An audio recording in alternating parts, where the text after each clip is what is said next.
Okay. एक doubt बच्चों को बार बार आता है कि सर, हम लॉ पढ़ तो रहे हैं, हमें याद नहीं हो रहा। हम पढ़े तो जा रहे हैं, हमें याद नहीं हो रहा। सर एक्चुअली में आप पढ़ ही नहीं रहे हो। आजकल मैंने देखा है बच्चों को पढ़ने का तरीका क्या हुआ।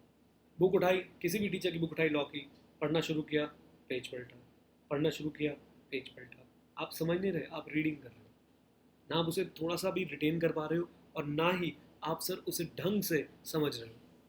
अगर आपने सर पढ़ाई को ढंग से करना है तो मैं आपको लॉ पढ़ने के लिए एक तरीका बताता हूँ, खासकर थ्योरी सब्जेक्ट्स में बहुत काम आएगा। अच्छी सी किताब लें, पढ़ना शुरू करें।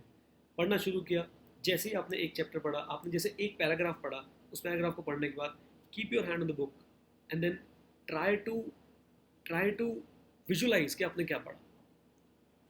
आप जैसे ही विजुलाइज करेंगे आपको दिखेगा कि सर ओके, मैंने ये चीज़ पढ़ी।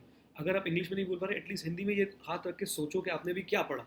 और अगर आपको ये याद आ रहा है आपने क्या पढ़ा, सर आपकी मेमोरी स्ट्रांग हो रही है, आपकी मेमोरी में वो चीज़ जा रही है। जैसे ही एक पेज कंप्लीट हो जाए, फिर से हाथ रखें और सोचें उस सेक्शन में क्या था।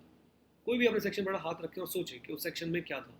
ओके, मैंने ये सेक्शन पढ़ा, इस सेक्शन में पहली बात ये थी, दूसरी बात ये थी, तीसरी बात ये थी। ऐसे ही सोचें, हिंदी में ही सोचें। 2-3 पेज हो गए, 5-10 पेज हो गए, बहुत बढ़िया। हाथ रख के फिर से इसी टेक्निक से देखते जाएं क्या था क्या था क्या था क्या था। इस तरीके से आपको लॉ जैसा सब्जेक्ट, थ्योरी सब्जेक्ट पढ़ने में बहुत मदद मिलेगी, और आपका ये रिटेन भी रह पाएगा। और मैं अगली वीडियो में ऐसे टिप दूंगा जिससे आप लॉ के क्वेश्चंस बहुत आसानी से कर पाओगे, थ्योरी क्वेश्चंस बहुत आसानी से कर पाओगे, और आप पेपर में बहुत ज़्यादा शाइन करोगे। तब तक के लिए देखते रहें, चैनल सब्सक्राइब करें। All the very best, exam में पास होना है यार। All the best.